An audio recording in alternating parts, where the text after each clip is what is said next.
Boyfriend को शक था कि उसकी गर्लफ्रेंड दूसरे आदमी के साथ चैट करती है, इसलिए बॉयफ्रेंड ने अपनी गर्लफ्रेंड का गला रेता। उसके बाद उसकी गर्लफ्रेंड जमीन पर गिर गई और तब तक मारता रहा जब तक उसकी गर्लफ्रेंड मर नहीं गई। जी हां गाइस, आज का ये कहानी जो है, आज का ये सच्ची घटना है, वो बेंगलोर से है। बेंगलोर में एक लड़का और एक लड़की रहती थी। लड़के का नाम था प्रशांत और लड़की का नाम था नव्य। बेंगलोर से ही सटे एक शहर है जिसका नाम है कनकपुर। लड़का और लड़की दोनों ही इस छोटे से शहर से थी, लेकिन लड़की आईएसडी में पुलिस विभाग में क्लर्क थी जो कि बेंगलोर में पोस्टेड थी, और लड़का बेंगलोर में ही काम करता था और वो एक फ्लैट लेकर वहीं पर रहता था। और ये कहानी जो है गाइज 14 अप्रैल की रात की है, जब उसकी गर्लफ्रेंड का मर्डर हुआ। और मर्डर भी उस दिन मर्डर जो है वो बर्थडे का दिन नहीं हुआ। बर्थडे था 11 तारीख और मर्डर हुआ 14 तारीख, क्योंकि वो जो लड़की थी नव्य, वो पुलिस विभाग में थी और उसे बहुत ज़्यादा काम था, इसलिए बर्थडे सेलिब्रेट करने का मौका नहीं मिला। तब उन दोनों ने प्लान बनाया कि बर्थडे को हम लोग सेलिब्रेट करेंगे 14 तारीख को, जब हम लोग दोनों फ्री होंगे। उसके बाद नव्य जो है वो प्रशांत के फ्लैट में केक लेकर आती है, और जैसे ही केक लेकर आती है और केक काटती है, और जैसे ही केक काटती है 1 मिनट के भीतर ही नव्य अपने बर्थडे का केक काटती है, और उसी चाकू से प्रशांत जो है अपनी गर्लफ्रेंड का गला रेत कर 1 मिनट के भीतर ही मार देता है। और जब वो जमीन पे गिरती है, मारने लगता है, तब आवाज होता है। उसके बाद सिक्योरिटी गार्ड आते हैं।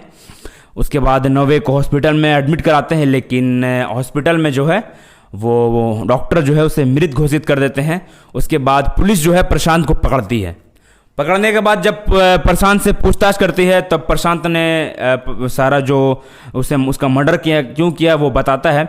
वो बताता है कि हमारा जो रिलेशनशिप था, मतलब प्रशांत और नव्य का जो रिलेशनशिप था, वो 6 साल पुराना था। जी हाँ गाइस, 6 साल पुराना रिलेशनशिप था, और नव्य जो है प्रशांत की ही दूर की रिश्तेदार में आती थी। तो उसने बताया कि काफ़ी दिनों से नव्य मुझे चीट कर रही थी, मुझे धोखा दे रही थी, मुझे पता था, और बार बार टाल बेटाल कर देती थी कि ये मेरा फ्रेंड है, ये मेरा दोस्त है, ऐसा कुछ नहीं है। लेकिन बर्थडे वाले दिन ही मैंने प्लान बनाया कि जिस दिन भी इसका बर्थडे है, उसी दिन ही उसी चाकू से इसका केक कटवाएंगे और उसी चाकू से इसका मर्डर कर देंगे। और 11 तारीख को उसका बर्थडे था, लेकिन काम था नव्या को तो आ नहीं पाई।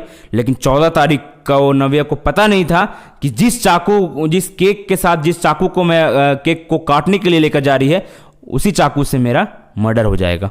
गाइज, आज का ये कहानी जो है वो एक ऐसे प्रेमी प्रेमिका का है जो शायद कहीं ना कहीं या तो उन दोनों में कन्फ्यूज़न होगा, या सच में नव्या चीट कर रही होगी। और अगर चीट कर रही होगी तो साफ साफ प्रशांत को बता सकती थी कि हम इस रिलेशनशिप में नहीं रहना चाहते हैं, तो शायद प्रशांत रिलेशनशिप से निकल जाता, या अगर नहीं भी निकलता तो कम से कम नव्या पुलिस का साथ ले सकती थी अपने रिलेशन। मान के चलो कि वो रिलेशन में नहीं रहना चाहती, खुश नहीं है, तो हर इंसान को अपनी ज़िंदगी जीने का आधार है, अपना ज़िंदगी जीने का हक है।